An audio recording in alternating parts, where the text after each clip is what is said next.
네, 여러분 안녕하세요. 가을바람입니다. 오늘은 아이온큐 아리아 양자 컴퓨터가 드디어 사용 가능하다라는 소식과 함께 몇 가지 중요한 소식이 있어서 전해드리고자 합니다.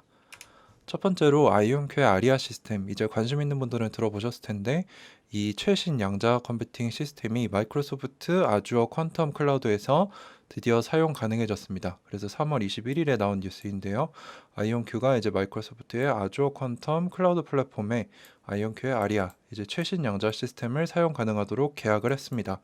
그래서 아이온큐 아리아는 이전에 이제 32 물리적 큐비트 수준으로 알려졌고 최근에는 이게 좀 더 개선이 돼서 이제 아이온큐가 주장하는 알고리즘 큐비트, 이제 알고리즘에 활용할 수 있는 쓸모있는 큐비트 20개를 가진 이제 세계 최고 수준의 양자 컴퓨터라는 평가를 받고 있는데, 실제로 활용할 수 있는 어플리케이션, 뭐 소프트웨어, 알고리즘을 돌렸을 때 가장 효율성이 있는가, 그거를 테스트한 벤치마크 테스트에서 가장 강력한 양자 컴퓨터로 평가를 받았습니다.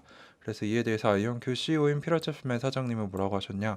우리는 아이온큐 아리아의 선도적인 역량을 마이크로소프트 아주어와 우리의 확장된 베타 프로그램을 통해 더 많은 고객들에게 제공하게 되어 기쁩니다. 우리는 양자 컴퓨팅의 미래가 최대한 많은 사람들 손에 현재 양자 컴퓨팅 시스템의 성능을 닿게 하고, 이제 그 행동의 일환으로 마이크로소프트와 함께 기존 파트너십을 구축하는 것을 중요하게 생각하고 있다라는 얘기를 했습니다. 사이언큐 아리아는 이제 얼리 액세스 파트너들에게 이미 이런 사설 테스트, 베타 테스팅을 하고 있었는데, 금융 모델링 문제 해결, 전기차 배터리 화학 연구에 이미 사용이 되고 있었고요.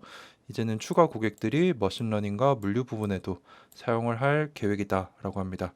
그래서 이 발표는 아이온큐와 현대자동차 간의 이제 전기차의 배터리 화학 시뮬레이션을 위한 양자 알고리즘 디자인 파트너십, 그리고 GE 리서치와의 리스크 완화를 위한 파트너십, 그리고 골드만삭스와 함께 옵션 가격 측정과 같은 금융 분야를 위한 몬테카를로 시뮬레이션 연구 협업 등 일련의 이런 상업적 마일스톤을 따르는 발표다. 그래서 중대 발표를 해서 이제 어제 또 좋은 주가 흐름을 보여주었고요.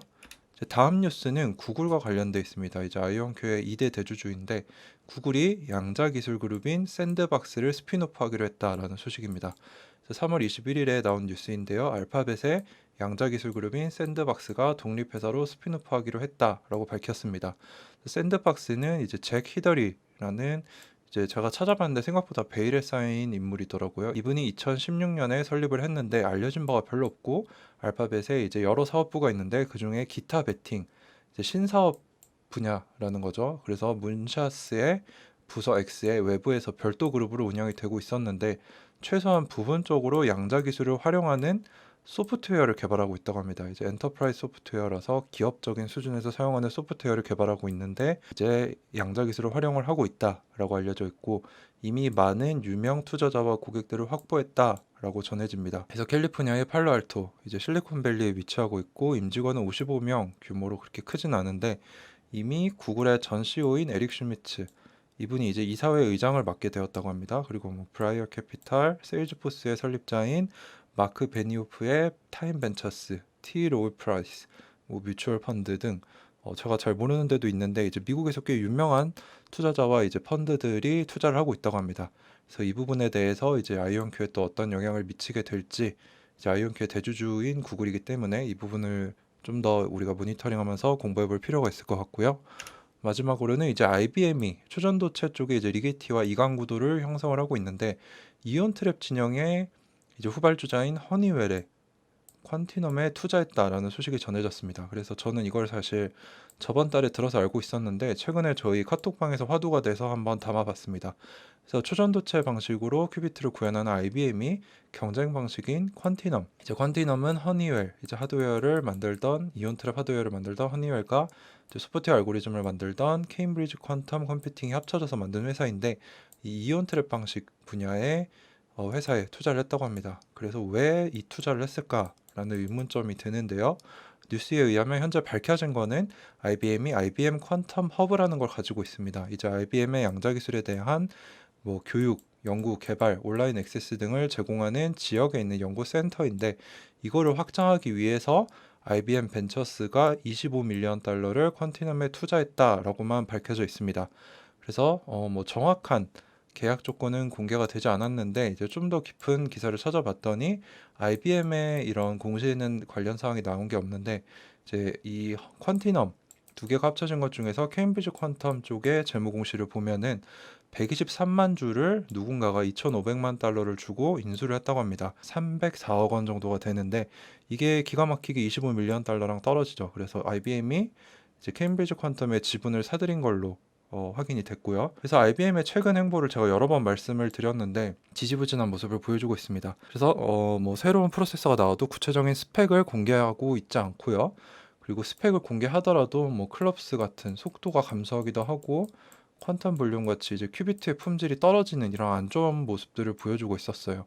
그래서 얼마 전에서 APS 이제 미국 물리학 협회에서도 이거를 발전시키겠다라고 얘기를 했는데 지금 제일 진보된 127 큐비트 수준인 이글 프로세서도 아니고 20 큐비트 수준의 예전 세대에서 이거를 발전시키겠다라고 얘기를 했기 때문에 제가 지속적으로 IBM이 이거 잘 하고 있는 게 아닌 것 같다. 뭔가 부족한 점이 있는 것 같다. 리게티 밀리는 것 같다라는 얘기를 제가 계속 드리고 있었는데 오늘 또 이 굳이 경쟁 기술을 가진 이온 트랩 방식의 퀀티넘에 투자를 했다라는 점이 제 의심을 증폭을 시켰고요. 그래서 아마 이 초전도체 방식 지금 이 IBM 퀀텀 1의 모습인데 이거를 이제 이온 트랩 방식으로 전환하고자 하는 것도 생각 중인 건 아닐까라고 생각이 들고요. 이것도 지켜봐야 할 것으로 보입니다.